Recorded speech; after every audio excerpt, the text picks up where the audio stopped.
As the video's title suggests, today we want to talk a little bit about traveling frugally in terms of gas mileage.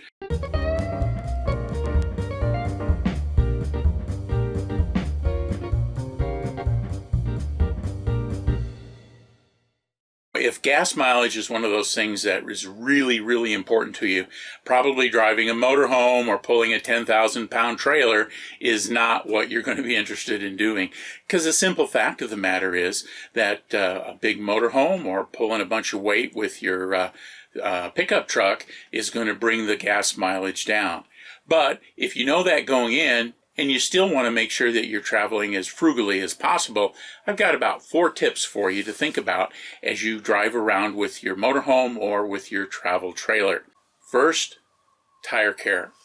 It's important that you have your tires inflated at the proper level. Tire inflation is going to reduce the rolling friction. It'll reduce the development of heat in the tire, and that's going to be probably one of the biggest things that you can control in terms of your gas mileage. To do that, you're going to need a couple of tools, however. One is going to be you're going to need a good tire gauge, and that's not the little 10-cent thing that you have in the car's glove compartment, but rather get one that's built that has the range and that you have the confidence in to report accurately. Here I've got a picture of the one that I'm using. It wasn't very expensive, $8 or $10 on Amazon, and it allows me to get the receiver there down into the tire stems and to give me the reading, and it holds the reading so I can twist it around and read it and then release the pressure when I go to the next tire. But having the proper tire pressure is knowing what it is going to be important. The second thing is, if you find your tire pressure is a little low, you need to probably be thinking about carrying a small compressor. Again, Amazon's got a lot of choices. The one I chose works on 12 volts. Tip number 2 is that speed kills. And I'm not talking about in terms of accidents, I'm talking about that speed kills mileage. The faster you're going, the more that the engine is going to be pushing or pulling, and the more fuel flow is going to be roaring through the engine. It means your gas mileage is going to be going down. On my trip across Texas, there were a couple of times where I got passed by motorhomes and trucks pulling travel trailers that just blew by me. So the fact that they've got the power in the vehicle and they've got the dollars in the bank account to be squirting gas going 70 miles an hour down the highway, good for them. I'd like to travel a little more frugally, and so I was going quite a bit slower. Now, for me, I like to think about in terms of kind of finding the sweet spot of your engine's RPM and the speed that you want to go. So at highway speeds, I've found that for me, about 60 miles an hour gives me an RPM in my Chevy 4500 of about 1900 RPM. And coming across Texas, it felt a little odd. The speed limit there on I-10 for much of Texas is 80 miles an hour, and I'm going at 61 or 62 miles an hour. But I was getting 10 miles a gallon, and I was getting that in the regular kind of Texas heat, Texas wind, and I was really happy with that kind of mileage. And I also feel the vehicle's under control when I'm driving at that speed, especially, getting pushed around a little bit by semi-trucks that are going by you, and for the kind of wind that you can sometimes find higher out on the plains of West Texas. And so your number's probably going to be different, but I would encourage you to use the trip computer that's built into your vehicle and kind of get a sense of what is your average mileage. Try a couple of different ranges. I found that 60 works for me. Maybe it's going to be 64. Maybe it's going to be 66 for you in your particular vehicle. But zero in on the speed and RPM combination that's going to give you your best mileage to be that frugal driver. Tip number 3 is to use a gas phone app to find the price of gas along the way. Now, my favorite one is GasBuddy.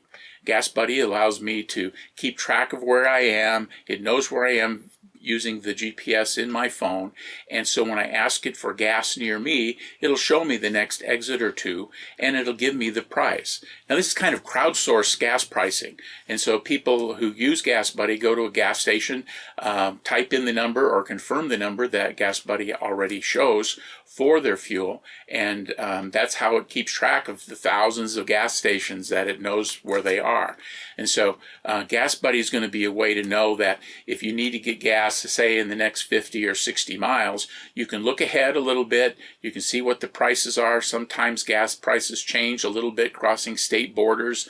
Sometimes they change for reasons that I'm not even aware of, but you find that 20 miles away, the gas is, a nickel a gallon less or a nickel a gallon more, and that'll help you make your decision about where you're going to stop to get your fuel.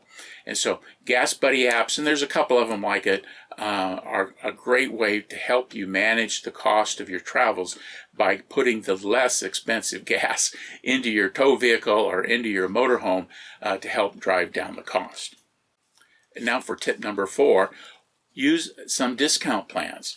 Now, one of the ways I do that when I'm starting my trip is my grocery store gives me gas credits at their gas station. And so I make sure that when I'm doing shopping for my RV trip or just my regular shopping for groceries at home, I use a grocery store that gives me cents off gallons of gas.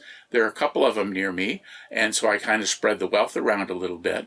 But within a month, I can get 10, 20, 30 cents a gallon off my gas by shopping at those stores. Another way that you can do it is by using gift cards. By using a gift card, you can purchase the gift card and then go in the next day and purchase your groceries. And so you get gas credits for the gift card, and then you spend them on groceries, where again you get gas credits. And so you can build those credits up pretty quick, and 20 or 30 or 40 cents a gallon on your initial top off before your trip, that starts to add up pretty quickly. Another way to do that is to be a member of the Good Sam Club. Good Sam allows you to take 5 cents a gallon off at Pilot or Flying J's. Now I did that on this trip, and I ended up saving about 10 cents a gallon over the typical price at the intersection where I pulled off. The Pilot was about 5 cents cheaper than the Travel America across the street. They were at $3.01. The Pilot was at $2.95, and then with another 5 cents off for my Good Sam card, I was filling up at $2.90 versus $3.01 across the street. Now when you're putting 40 or 50 gallons into your RV, that starts to add up. And so again, it's a good way to travel frugally. So let's do a quick review of what we just covered. 1, tire pressure. Make sure the tires are in good shape and properly inflated. 2, speed kills. Find the sweet spot of speed and RPM for your vehicle to run most efficiently. 3, use a gas app to find the cheapest fuel along your route. And 4, use discounts, whether at your grocery store or through an organization like Good Sam. Well, that's about it for this video. If you found it helpful, please hit the subscribe button and click the little bell icon to be notified when I post new videos. Thanks for watching, and safe travels.